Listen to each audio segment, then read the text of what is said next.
sulit diterjemahkan dengan kata-kata ya, karena memang perjalanan itu panjang, Mbak. Perjalanan panjang, prosesnya juga bisa dikatakan mission impossible gitu ya. Segala sesuatu yang hampir tidak mungkin, tapi akhirnya itu bisa terjadi. Alhamdulillah dengan antusias dan respon yang luar biasa daripada semua yang menonton, itu membuat kita tuh punya perasaan yang susah diterjemahkan dengan kata-kata juga, dan lega banget. Itu kayaknya selesai itu tuh kayak ada sebuah beban, tapi beban yang baik gitu, kayaknya lepas gitu ya. Akhirnya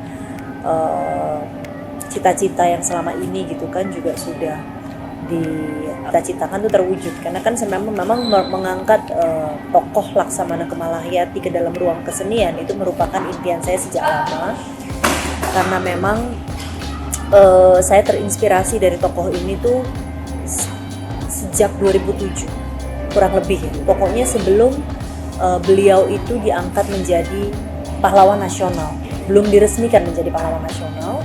Bahkan saya sudah mengetahui tentang tokoh ini, saya mempelajari, saya riset, saya menyusun tim riset, saya pergi ke Aceh, saya ke kuburannya, saya seperti napak tilas gitu ya, mencari jejak-jejaknya, sampai ketemu dengan arkeolog gitu ya, terus dengan senior-senior sejarawan seperti almarhum Rusdi Sufi, sampai dengan membaca berbagai literatur, terus kemudian mengadakan FGD, Focus Group Discussion, yang mengundang para kepala adat, terus juga tokoh budayawan di sana dan sejarawan di sana. Akhirnya saya membuat komik dari tokoh ini. Pertama saya wujudkan dalam sebuah komik dulu, karena menurut saya cerita ini, tokoh ini tuh penting sekali, dan kok anak bangsa atau bangsa kita sendiri bisa nggak tahu. Buat saya wow gitu, ini ada sesuatu jejak yang terlewat, yang mana adalah tokoh ini tidak hanya penting, tetapi dia adalah simbol budaya kita dan juga identitas negara kita, yaitu negara maritim. Malahayati ini adalah wujud daripada simbol kejayaan dan kekuatan maritimnya kita. Tapi ini identitas itu kan seperti hilang di telan waktu. Jadi kayaknya dengan tokoh ini sebetulnya kita jadi teringat dan merimain dan mengetahui, kalau anak-anak yang belum tahu, wah ternyata tuh kita tuh pernah menjadi bagian daripada Nusantara ini, yaitu Aceh, pernah menjadi tempat ataupun bangsa yang begitu disegani baik oleh Inggris, Belanda, Portugis, karena kekuatannya, keberaniannya, kebesarannya. Dan itu kan harusnya bisa direpresentasikan dan dibawa sampai sekarang gitu. Dan kalau kita hanya tahu pahlawan-pahlawan perempuan, khususnya Kartini, Cut Nyak-Din, semua punya kehebatannya masing-masing. Mereka punya cara diplomasi masing-masing gitu. Tapi Malahayati tidak hanya pejuang pikir, tetapi beliau memperjuangkan nyawanya. Dengan darahnya dia membela bangsanya, membela kedaulatan tanah airnya. Dan buat saya itu luar biasa. Artinya perempuan di dalam sejarah klasik Nusantara hanya satu-satunya itu yang saya temukan begitu kompleks. Artinya dia masuk dalam dunia laki-laki ya, armada militer laut yang dipercaya pada saat itu menjadi kepala intelijen istana, yang dia juga punya keunggulan dalam berdiplomasi. Dia juga pandai berbahasa, dia juga hafiz Quran, dia juga keturunan yang memang kakeknya, bapaknya semua laksamana, dan suaminya juga laksamana, dan dia juga sekolah militer yang memang pada saat itu ternyata sudah ada Mahat Baitul Maqdis, sekolah militer dengan bantuan Turki, yang akhirnya bisa membuat Malahayati menjadi punya kepiawaian dalam strategi perang laut, mahir menggunakan senjata, dia juga pandai bela diri dan lain sebagainya. Jadi tentu dia juga punya gejolak-gejolak ya pada umumnya perempuan, manusia, tapi itu menjadi hal yang menurut saya patut kita apresiasi, patut spiritnya ini tuh sampai gitu dan kita ketahui. Jadi memang saya pikir komik ini adalah salah satu bentuk yang tepat untuk mengkomunikasikan ini dulu ke generasi muda. Karena saya punya anak-anak saya udah 11 tahun, 9 tahun, mereka banyak komik-komik luar, Spider-Man, Marvel gitu. Saya pengen ngetes kalau Indonesian punya hero, dan kita hero-nya kita nggak perlu kreasi loh, ini the real hero. kayak gimana sih responnya gitu. Ternyata ketika mereka baca, wow, it's interesting, Indonesia has their Wonder Woman katanya gitu. Jadi buat saya itu salah satu keberhasilan dan salah satu yang menjawab bahwa ternyata pemikiran saya mungkin betul, bahwa pahlawan-pahlawan kita itu rasanya bagus untuk dikomunikasikan, dipresentasikan dengan cara-cara demikian untuk anak-anak ini jadi tahu, paham. Karena kalau anak-anak dikasih tahu secara verbal saja atau membaca buku sejarah kan beda dengan dia baca-baca seperti komik. Nah, berangkat dari itu memang cita-cita saya aja mewujudkan ke dalam medium film, karena memang background saya film, dan saya percaya sekali bahwa film ini adalah media yang paling powerful kalau kita mau menyampaikan konteks-konteks diplomasi apapun, budaya, mempromosikan apa yang kita punya. Karena dengan film kita bisa bicara lintas benua kan. Jadi menurut saya film masih menjadi salah satu medium komunikasi yang paling powerful. Maka dari itu ketika konteks Laksamana Malahayati diangkat, dia juga punya background yang menarik, laut gitu kan. Sementara melihat film-film yang berkembang di beberapa negara-negara yang memang filmnya sangat maju, mereka banyak mengangkat tema-tema yang punya cerita background historinya tuh laut. Udah gitu woman empowerment gitu, kesetaraan. Terus juga di sini ada mungkin akan menjadi pertama ya kita lihat perang laut gitu kan. Ini sesuatu yang juga tidak hanya soal history, tetapi soal packaging yang menurut saya kompleks, tapi kompleksnya itu semuanya itu punya angle yang kuat gitu, yang menarik untuk diangkat ke dalam sebuah drama, cerita, film. Tapi memang untuk mewujudkan itu kan gak gampang, tentu perlu biaya yang besar untuk mengangkat film seperti ini dengan scale ini menjadi bagus gitu. Jadi saya terus terpotong COVID, semua berhenti kan proses film itu. Akhirnya ketika COVID sudah selesai, terus saya mulai masuk lagi dengan Malahayati ini, saya melihat gairah yang tumbuh dalam dunia pertunjukan. Seni pertunjukan tanah air ini juga perlu disupport. Kayaknya perlu juga dihadirkan hal-hal yang berbeda. Saya berpikir konteks Malahayati ini kayaknya kalau kita bawa ke panggung ini juga pasti akan menarik. Karena dia punya background setting yang bisa menghadirkan experience berbeda gitu. Makanya experience laut ya, ada set-set yang mungkin agak cukup megah tinggi untuk menggambarkan kekuatan, kebesaran dia gitu ya, yang dia lakukan gitu. Jadi saya pikir ini akan jadi satu tontonan yang tidak hanya mengedukasi atau memberikan pesan-pesan dan spirit moral, juga nationalism, kebanian, kebudayaan, dan lain sebagainya, tetapi juga secara visual bisa menarik. Aku tuh kebayangnya seperti itu, makanya aku langsung ajak Mas Jay Subiakto. Terus aku waktu itu sempat ngobrol sama Kang Wawan, Sofyan, tapi kebetulan panjang waktu tuh dia menulis awal tapi sibuk gitu kan, sambil sibuk ke luar negeri, dan akhirnya aku ketemu Mas Iswadi. Terus aku ngerasa Mas Is tuh langsung connect gitu ya dengan aku punya ide. Terus aku kasih juga skrip-skrip film yang pernah kita buat. Akhirnya coba gimana kalau kita adaptasikan ini menjadi ke dalam ruang pementasan. Akhirnya Mas Is merespon dengan sangat cepat dan aku langsung tune in gitu.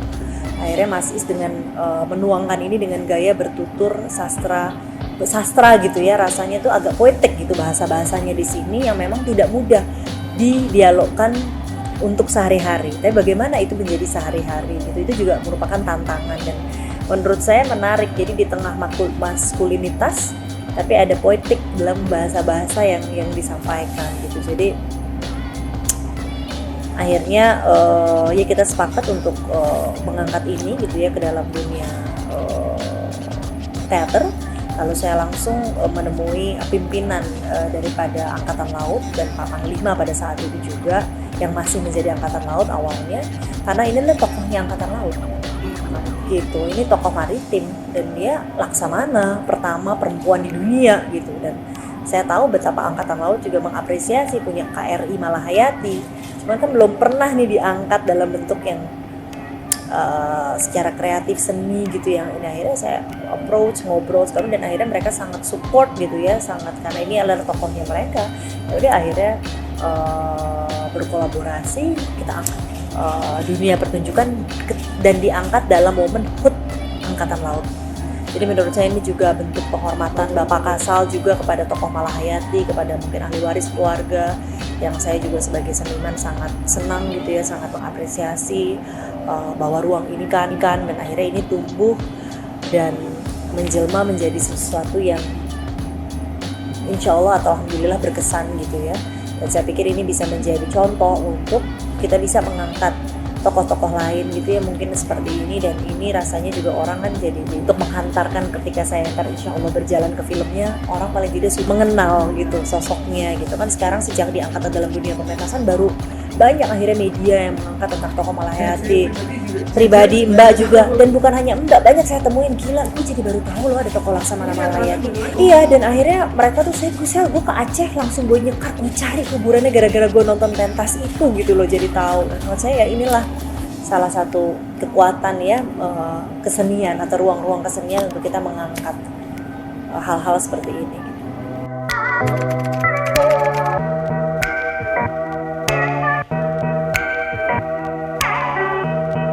Kalau saya melihatnya ya, Malahayati tidak lepas bahwa dia seorang perempuan dan dia seorang ibu. Bagaimana dia harus berjuang mempertahankan keluarganya dan juga untuk anak, tapi di tengah dia juga harus berbuat untuk yang lebih besar, untuk bangsa negaranya, untuk kedaulatan tanah airnya. Bagaimana dia belajar juga sebagai manusia untuk kadang pasti dia tersakiti, dia punya dendam, tapi bagaimana dendam itu tidak dibiarkan untuk menguasai diri dia. Tapi bagaimana dia yang akhirnya punya kesadaran mengontrol dendam itu dan menjadikan rasa dendam itu menjadi rasa spirit berjuang untuk kecintaan dia terhadap tanah air dan para perempuan-perempuan atau kaumnya dia atau bangsanya dia pada saat itu. Jadi itu yang menumbuhkan dia menjadi tanah gitu ya, seperti tanah tuh ibaratnya tidak hanya menunggu tetapi laut yang menyuarakan keberanian. Karena ya itu adalah energi dan dimensi dia dalam menunjukkan bahwa dia punya keberanian untuk membela kedaulatan apa yang dia cintai. Jadi semuanya itu akhirnya dia pertemukan kembali, dia jawab itu karena cintanya dia sebetulnya pada tanah airnya gitu sih. Jadi persoalan antara dendam dan cinta, persoalan bagaimana kita menjadi perempuan yang kadang kala kita manusia boleh bekerja, kita masuk pada dunia laki-laki tetapi kita perempuan. Jadi kita harus juga perempuan itu adalah sumber kekuatan.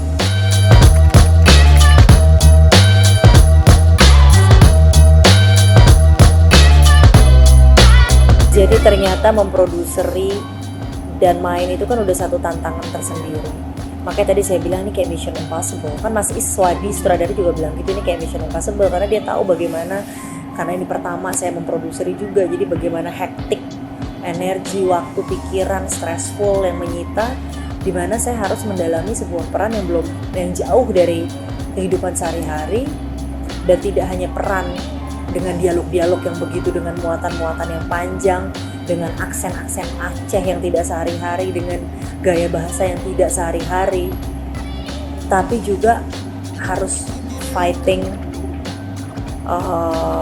ada silat dan segala macam yang mana saya juga tidak punya basic bela diri gitu kan. Jadi itu challenge yang sepanjang karir saya, ini sih challenge yang paling dahsyat ya menurut saya. Tapi di situ juga ya nggak gampang produser main, apalagi pentas pertama kali. Mungkin kalau di film pemproduseri, saya pernah produser dan main dulu di film Batas, saya pernah produser dan mensutradarai recto verso. Buat saya tadinya saya berpikir film dan sutradara itu lebih sulit, saya nggak mau lagi. Saya nggak mau saya produser tuh saya at the same time saya mendirect. Kalau produser dan main saya bilang masih oke. Tapi begitu kemarin saya di Malahayati merasakan, memang ternyata kitanya yang karena Malahayati menyedot energi yang luar biasa dan dia adalah menjadi ruh daripada seluruh pertunjukan ini. Kalau dia mati, kalau dia tenggelam dengan set pertunjukan ini tidak jadi apa-apa. Itu yang saya selalu diingatkan dan saya sepakat dengan itu. Jadi ruang ataupun mungkin dalam hal memproduserinya pasti saya ada kurang-kurangnya tuh, karena saya tersedot begitu banyak ke permainan. Mungkin kalau ternyata perannya tidak sulit Malahayati masih bisa balance, memproduserinya saya bisa lebih total. Tapi karena ini peran ini menyedot energi dan pikiran dan fisik gitu yang begitu banyak, sehingga saya keteteran gitu. Apalagi jadi ini benar-benar pelajaran sekolah yang sangat berharga sih buat saya.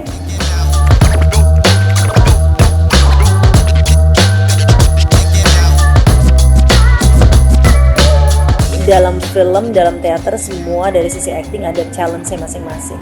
Tapi kalau sungguh buat saya itu teater lebih sulit karena tidak ada kesempatan kedua. Kalau aktor melakukan kesalahan, film kita masih bisa edit, kita masih bisa retake. Tapi di teater ketika kita atau seorang aktor melakukan kesalahan tidak ada kesempatan. Dan hancur ya hancur di tempat, bagus-bagus di tempat. Jadi hidup matinya tuh semua ya ada pada saat itu di panggung. Itulah magicnya gitu. Tapi itu juga stressfulnya, itu juga bebannya. Tapi itu juga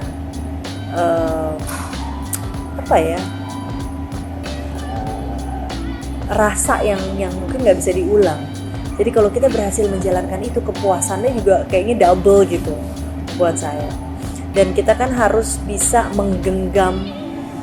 Mungkin kalau di film kayak gini saya ke kamera bicaranya. Tapi bagaimana apa yang saya rasakan bisa menembus penonton yang menonton di luar kamera ini. Gitu kan. Tapi kita juga tidak bisa berlebihan karena itu begitu dekat. Nah sementara kalau di teater proyeksinya kita harus lebih besar karena kita harus menggenggam seluruh penonton kan, dengan ruang yang besar, dengan stage yang besar. Belum lagi di Malahayati Mas Jay memberikan set-set yang begitu tinggi. Mungkin kalau pemain-pemain yang lain juga luar biasa, saya tidak bicara hanya saya karena pekerjaan yang baik itu harus teamwork.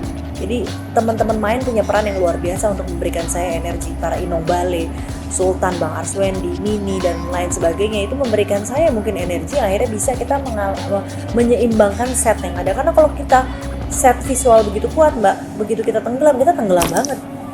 Malah kita tuh challenge buat pemain ketika kita dikasih set visual yang dahsyat atau yang megah, itu malah jadi beban lagi buat kita gitu kan. Karena proyeksi itu energi kita harus semakin lebih lagi sebetulnya sih itu. Tapi alhamdulillah entah kenapa saya juga nggak tahu energi dari mana, mungkin karena kesungguhan hati kita juga ya untuk menginjak tokoh ini. Jadi saya merasa juga saya dapat energi khusus tiba-tiba gitu ya, last minute si Mission Impossible ini berhasil saya coba saya kendalikan, saya bawa semua pihak yang ada sama saya di sana gitu kan. Karena pasti keterkaitan satu sama lain itu seperti magnet listrik itu kan juga pasti akan saling berhubungan gitu. Jadi saya berterima kasih banget punya tim semua dan pemain terutama yang ada di panggung bersama saya pada saat itu.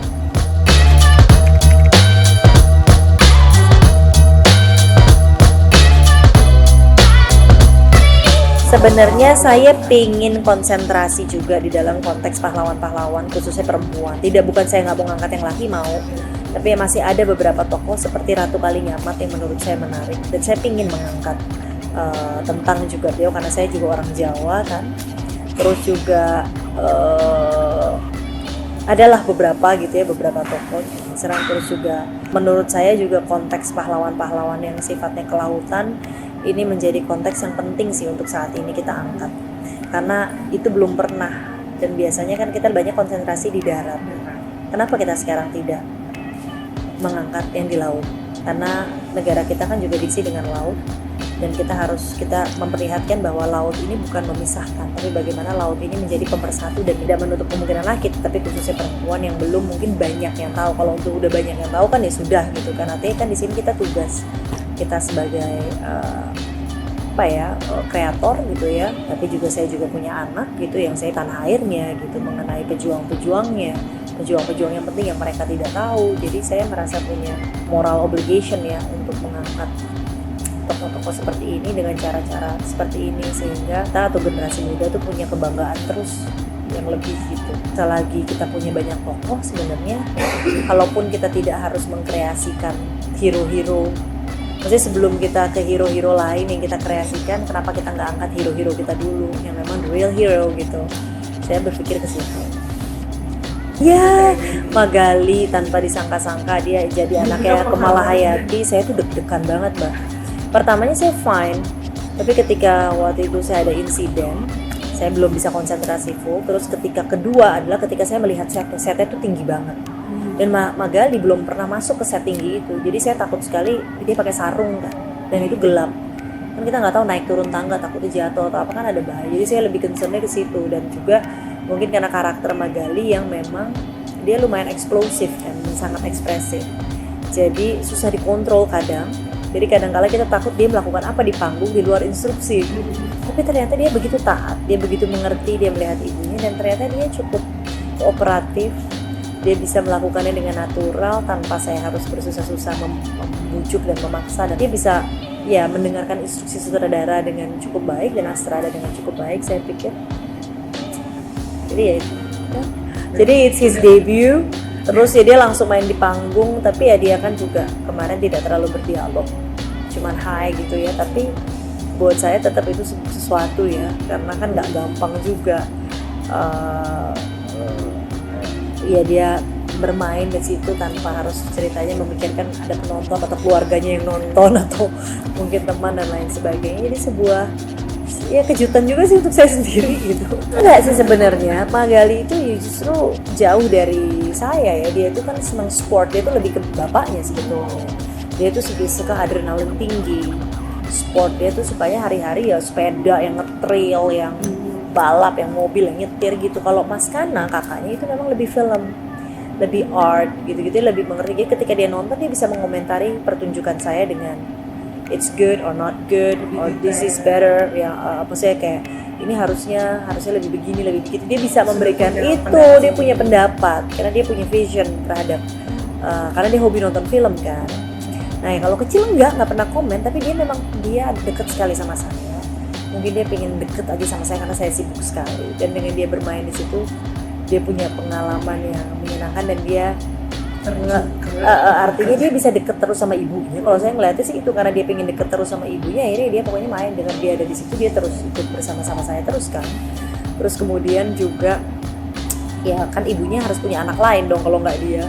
Mungkin nggak, saya aja orang seanak gitu kali ya, sesimpel itu gitu. Dia masih 9 tahun kan. Jadi lucu, tapi dia sempat kecapean juga tuh, yang ada beberapa hari tuh tengah malam tuh jam 1 malam dia pulang gitu. Jadi dia sempat capek pas udah tengah malam, dia cranky.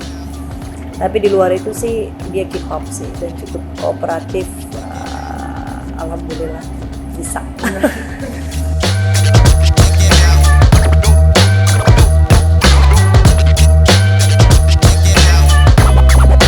Sebenarnya sih gini ya, aku dari dulu memang kalau ditanya milih-milih dalam dunia peran pasti aku milih. Jadi aku memang aku tidak mengejar kuantitas tapi kualitas, tapi bukan kualitas juga aku memilih kualitas yang seperti, tapi itu lebih kepada kualitas. Aku merasakan aja ada kualitas dengan aku jalankan itu, dalam arti aku bisa belajar sesuatu. Karena kan di dalam konteks seni peran itu kan kita belajar tentang hidup. Kita belajar tentang hidup dari karakter orang lain, kita menjadi karakter itu, otomatis kita harus belajar segalanya tentang si karakter tersebut, si profesi tersebut dengan background sosial tertentu yang mungkin kita tidak pernah berada di situ sebelumnya. Nah jadi saya ngerasa kalau saya punya challenge, saya bisa belajar sesuatu di situ, saya ambil atau saya suka ceritanya. Jadi saya harus ada connection, logika dan hati juga. Jadi nggak sembarang ada kerjaan saya ambil gitu. Kayak gitu. Jadi karena saya memang sangat cinta kan dengan dunia seni peran, jadi saya mengerjakannya dengan hati. Ya saya pasti memilih gitu. Nah terus kan memang waktu ya, karena punya anak-anak kecil saya harus vakum berapa lama. Jadi ya sekarang anak-anak sudah mulai besar, saya sudah bisa mulai main lagi. Perannya tidak begitu banyak, tetapi ceritanya ini punya misi yang bagus, bahwa kehadiran film ini penting gitu ya. Biasanya saya ikut gitu.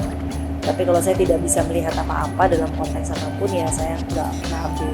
Kalau kita ngerjain sesuatu yang nggak kita suka, wah bisa stres tuh. Tapi kalau kita tahu kita mengerjakan sesuatu untuk yang baik,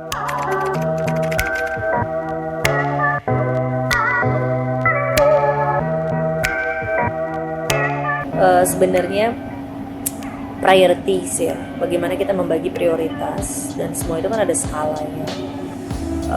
Hanya kita harus menanamkan pada diri kita bahwa kita harus punya mau berkorban juga, mengorbankan waktu-waktu yang mungkin bisa kita lakukan, tidak bisa kita lakukan ketika kita mau jadi ibu bekerja. Jadi misalnya kita pasti kan nomor satu, kalau saya prioritas anak. Sejak saya menjadi ibu, prioritas saya adalah anak. Saya bekerja ya karena buat saya tetap ya, saya punya prinsip perempuan itu harus mandiri.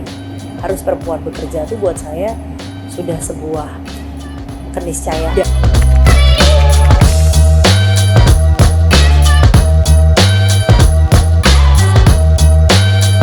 Kalau saya tuh yakin sekali bahwa setiap wanita itu pasti punya kelebihan. Setiap wanita pasti punya keinginan. Dia punya mimpi, dia punya cita-cita. Setiap manusia juga pasti punya hal yang dia suka. Ya harus berani untuk mencapai apa yang dia suka, apa yang membuat dia bahagia, apa yang membuat dia berarti atau punya values. Dia harus kejar itu. Apapun rintangannya, tidak boleh ada penghalang. Keluarga, anak itu harus menjadi support system. Dan keluarga yang baik, anak-anak, ya maksudnya itu yang orang-orang yang mencintai kita pasti kan juga harus idealnya kan memberikan kita support itu. Ya, dia tidak ingin yang terbaik buat kita, ya dia harus bisa berpikir rasional. Ya dia harus mencari lingkungan atau sekelilingnya juga yang memberikan motivasi. Jadi manfaatkan usia produktif ini untuk hal-hal yang bisa kita berikan, nanti juga untuk anak-anak dan generasi selanjutnya kita.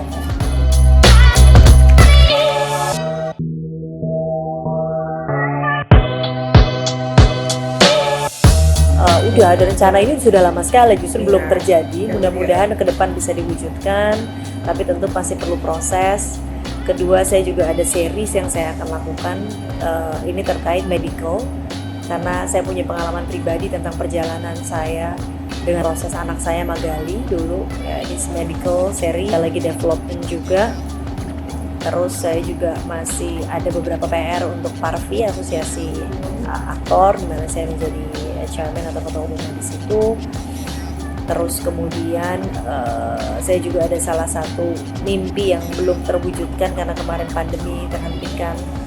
Ada sebuah satu brand jaringan edukasi dan masih hubungannya dengan film juga yang belum terrealisasi. Tapi itu mungkin menjadi second prioritas saya saat ini. Kita lihat sambil berjalan. Terus ada juga pekerjaan-pekerjaan yang tidak ada hubungan dengan film. Kayak saya kan kemarin kita lagi baru bikin produk baru Mars.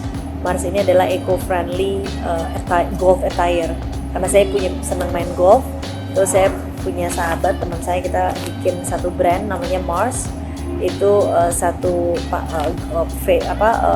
baju-baju ya, baju-baju untuk golf, tapi semuanya yang bahannya itu eco-friendly, organik. Karena saya memang kan lebih ke eco-friendly, organik gitu ya, yang punya impact buat lingkungan. Again, tidak hanya jualan, tidak hanya bicara fashion, tapi kita berharap this product juga punya impact untuk lingkungan. Itu ada Instagramnya @mars, itu udah bisa di situ.